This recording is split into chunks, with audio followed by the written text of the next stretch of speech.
Hi and welcome to the channel. Now today's video is finally I've actually going to do this review of these Concord speakers that I did up a little while ago, and I'll put a link to that video where I did them up. I say I did them up, it's quite half-heartedly, very lustrous, but the cases were in terrible condition. I did manage to sand them down and redo them, as you'll see in that video, but it was a bit half-heartedly. I've got the wife involved and we ended up using vegetable oil rather than linseed oil or something like that, so a little bit laughable maybe.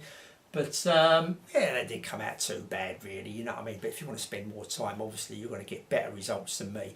I'm not really a DIY person as such, so it wasn't too bad, was it? It ain't the end of the world. Anyway, I'm going to tell you today how I think these sound. Now these come out in about 1968, somewhere around there, 67, 68. And I'm going to show you, because I actually bought a few spare tweeters here, because the ones I bought, one of the tweeters weren't working at all.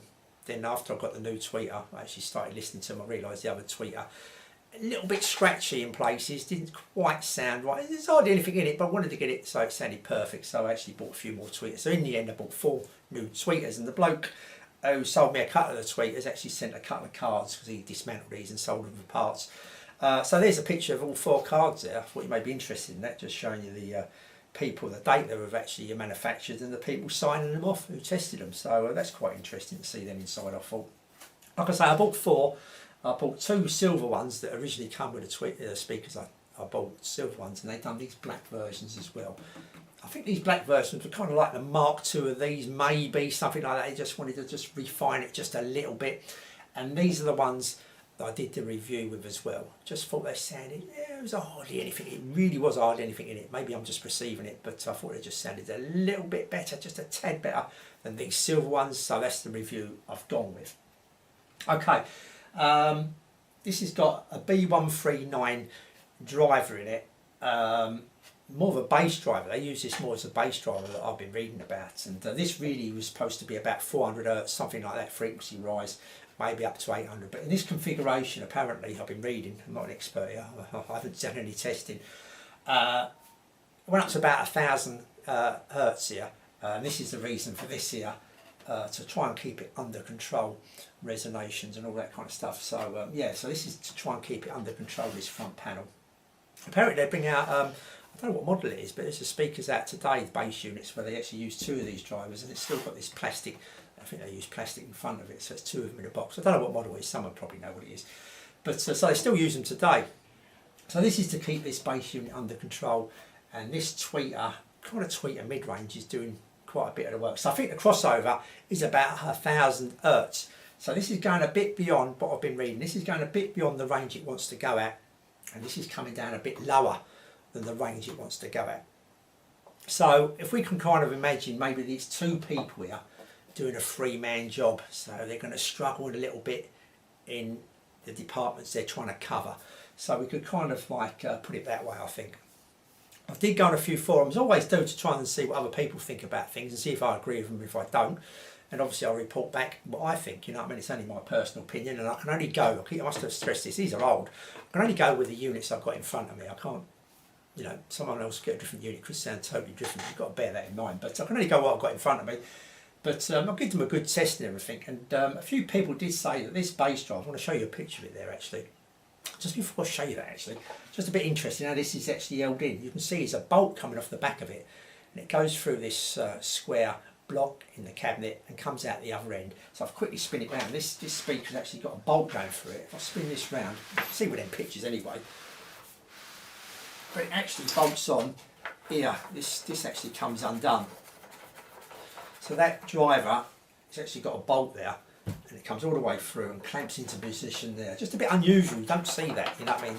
When have you kind of seen that before in a pair of speakers? So something just a little bit unusual there, and obviously you've got a special adapter there to do that up as tight as possible. But I've done it reasonably tight, I've kept it loose here obviously to show you, but obviously do that up tighter. But yeah, so this is kind of, someone did say that this bass driver is probably it's quite a big bass driver. It's probably, the cabinet is quite big enough for it, and I think they could be right there on the listening. You know, when I've been listening to it, I mean, this speaker, if we just take it a genre, you know, all genres of music kind of thing, all genres of kind of stuff. This speaker, I just felt like the bass it's got a reasonable bottom end to it, and that it just needs a little bit more space, a bit more freedom down there. Like, you with me? It was just missing out on certain notes, like, and that certain bass notes. It just needed a bit more space. It was kind of tight and not going through the full motion kind of thing. So a little, the bass is deep, but just missing out on some stuff, just missing out on some notes in there. So I was a little bit disappointed with the bass overall, if you know what I mean. Like I say, the bottom end was okay, but it was like, I wouldn't say it was woolly, but it needed more definition there. It needed more freedom. I think this cabinet's holding it back, And we go on to the tweeter here. Like I say, this is doing more than what it probably should do, because a few people do rate this tweeter. A few people did say they rated this tweeter above the T27. Kef do, quite the renowned speaker of them, tweeter of them, shall I say. I don't know. I'm only going by what other people writ. It could be totally wrong. So I should imagine it's fairly capable. Tweeter. I just felt that in this configuration, that crossover, I did use the original crossover, and I did use my crossover as well, where I changed the capacitor and the resistor.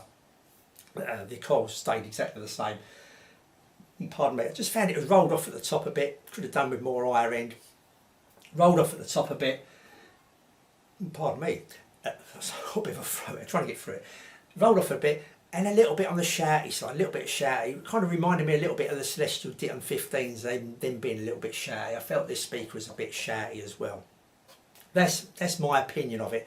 On some tracks it was okay, but on others it weren't. It was a bit shouty. This is not really suited to a complete wide range of genres, I don't think. This here is really, I think this is more suited to jazz, classical, that kind of listening.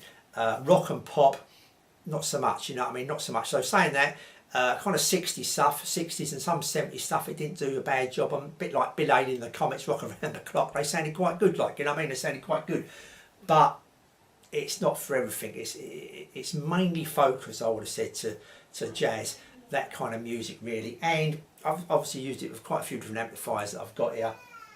And I think, and don't forget, these are only rated at 15 watts. They're only 15 watts, peak 30 watts. So you've got to be a bit careful. You don't overdrive these, you're going to end up blowing some of the units. Maybe more of a valve, you know, when these come out 68, the valve amplifiers would have been about then. So this is more, maybe more going to line up and sound better with a valve amp, maybe an old leak amp or something like that. A lot of people that have these have got leak amps and that.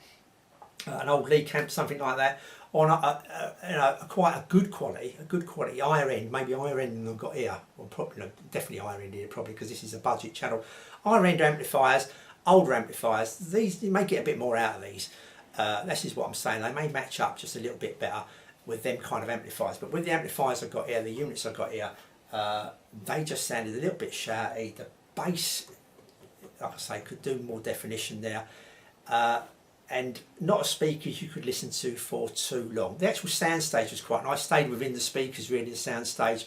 Give quite a reasonably big sound stage. All the instruments and that, they all sounded quite nice in that sound stage, all nicely positioned in that. It kind of emphasised the trumpets, emphasised the vocals. Like I say, it's a bit forward, it's forward in coming with them kind of instruments. They sounded pretty nice, you know what I mean? They sounded pretty nice, they did.